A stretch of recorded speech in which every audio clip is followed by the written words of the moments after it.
మనిషి అంటే నా దృష్టిలో ఒక ఆలోచన మనిషి. మనిషి అంటే ఇప్పుడు దేవి అని ఒక పేరుతో మీరు పిలువబడుతున్నారు, పరిపూర్ణానంద అని ఒక పేరుతో నేను పిలువబడుతున్నా. ఈ పేర్లన్నీ పెట్టుడివి, మనం పెట్టుకున్నాం. బిడ్డ పుట్టిన తర్వాత ఇది ఆడ మగ చూసి, ఆడైతే స్త్రీలింగ వాచకంగా పెడతాము, మగపిల్లాడైతే పుల్లింగ వాచకంగా పెడతాం. ఇది మనం పెట్టుకుంటున్నాం. ఇది పక్కన పెడితే అసలు నువ్వు దేవి అనేటువంటిది నీ పేరుని కొంత సమయం మర్చిపోతే నిన్ను నువ్వు ఎలా చూసుకుంటావు? నీ పేరు పక్కకి పెట్టేసి కాసేపు, అసలు నీ పేరు అది కాదు, నీకు ఇప్పుడు జీరో, పేరు అనేది లేదు, తీసేసా. ఇప్పుడు నిన్ను నువ్వు ఎలా చూసుకుంటావు? మంచిగా అంటే ఏంటి?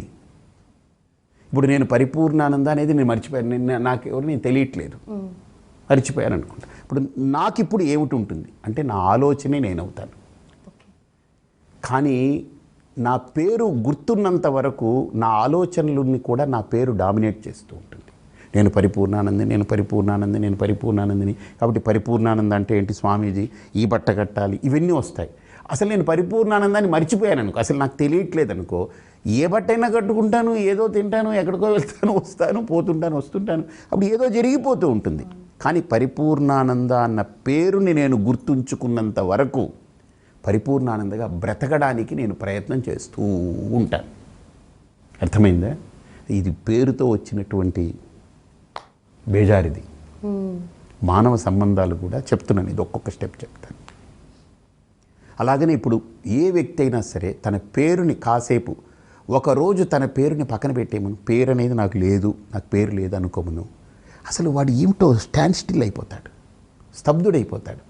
ఎందుకంటే ఇప్పటిదాకా నేను 50 ఏళ్ళు బ్రతికినా, నువ్వు 30 ఏళ్ళు బ్రతికినా, ఇంకొకళ్ళు 40 ఏళ్ళు బ్రతికినా, ఒకళ్ళు 70 ఏళ్ళు బ్రతికినా, ఈ బ్రతుకంతా కూడా ఊహ వచ్చినప్పటి నుంచి ఆ పేరు మీద నిర్మించుకున్నటువంటి జీవితమే ఇది.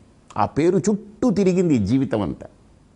అసలు ఆ పేరుని తీసేస్తే ఈ జీవితానికి విలువ లేదు, అసలు ఏమిటో అర్థం కాదు. ఇంకా నా identity is my name, but రియాలిటీలో my name is not my identity. My identity is extended to my name. నా ఐడెంటిటీ నాది, నా అస్తిత్వం నాది. కానీ ఇప్పుడు ఏమైపోయిందని అంటే నా పేరే నా అస్తిత్వం అయిపోయింది. అది అవ్వకూడదు ఎప్పుడు, ఇది రివర్స్లో ఉండాలి. అందుకనే సమాజంలో ఈరోజు ఈ గందరగోళాలన్నీ అది. పేరు చుట్టూ మన అస్తిత్వం అంతా దానికి తాకట్టు పెట్టేశాం, పేరుకి మన అస్తిత్వాన్ని తాకట్టు పెట్టాం. అందుకనే ఎవరైనా నన్ను కొట్టిన దానికంటే నా పేరుని వాడి తిట్టింది చాలా ఎక్కువ లోపల రగిలిపోతూ ఉంటాను. నన్ను కొట్టాడనుకో, ఒక దెబ్బ ఇలా ఇలా బిగించుకుంటాను, తీసుకుంటాను. కానీ ఏదైనా నా పేరు వాడి నన్ను తిట్టాడనుకో, లోపల రగిలిపోతూ ఉంటాను. ఎందుకంటే అది కొట్టిన దానికంటే చాలా పవర్ఫుల్గా పనిచేస్తూ ఉంటుంది కదా. కాబట్టి మొత్తం ఈ లంపటం అంతా పేరు చుట్టూ తిరుగుతూ ఉంది. అర్థమైంది కదా.